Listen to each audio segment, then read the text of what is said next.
Hey, it's John from John Still Runs. Just coming outside here to explain session 3 on the Love to Run 2 program that we're currently doing. If you've run 2 minutes, 3 minutes, you're up to 4 minutes now. And today our emphasis is going to be on the hamstrings and their importance and how you might improve them, as well as some running tips for form and a muscle strengthening exercise that I think will be very good for your hamstrings. So let's go. The first thing we're going to do for a preparation dynamic stretch is something called pick up hay. I have no idea why it's called pick up hay, because if you're going to pick up hay, a bale of hay, you're not going to do it this way. You're going to bend your knees, you're going to do all the right things physiotherapists like myself would encourage you to do. But it's called pick up hay, and here it is. I want to show it to you as a good way of dynamically stretching your hamstrings before you go for a run.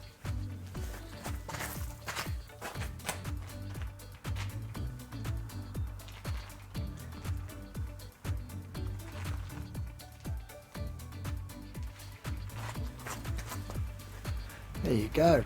My hamstrings aren't very flexible, as you can see. In fact, you could say that hamstring inflexibility and weakness has been one of my issues, one of my problem areas as a physio over many years. Right, well, the next thing we're going to do is demonstrate something called kick skips. A good way of getting, again, another good way of dynamically getting your hamstrings ready for a run, which today, by the way, remember, is 4 minutes.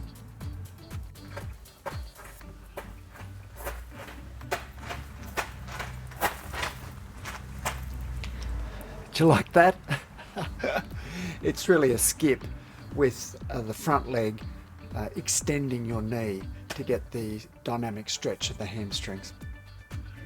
Why don't you do 5 to 10 kick skips preceded by 5 to 10 pick up hays as a good way of going for your run.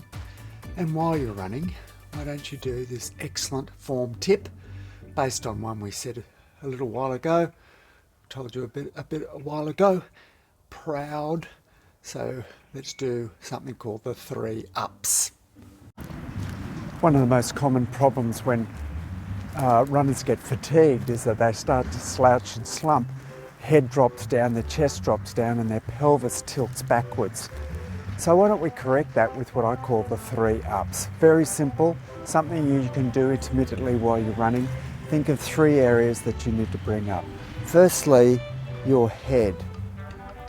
Secondly, your chest. And thirdly, your pelvis.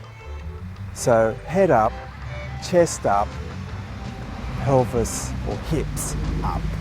The 3 ups.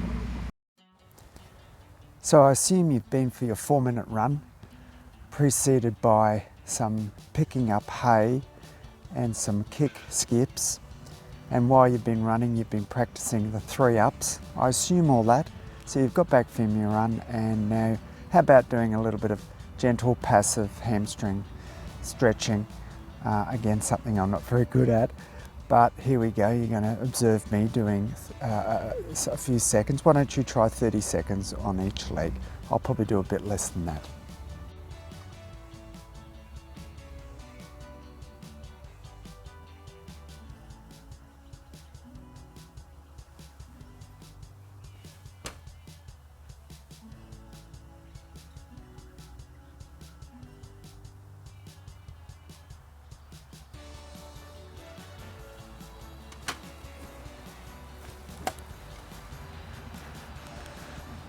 Never been able to touch my toes.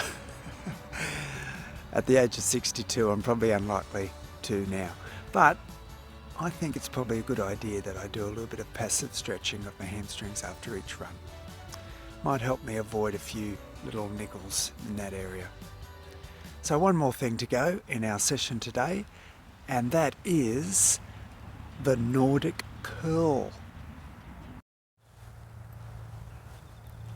Well, I'm going to pike on this one, the Nordic Curl, and perhaps challenge you, encourage you to have a look at a YouTube video of your choice on this particular effective exercise, effective at reducing the risk of hamstring tears. It's well documented that it's as an exercise to that effect, and many clubs, sporting clubs, use it around the world pre-season, and should actually be done during the season too, I think.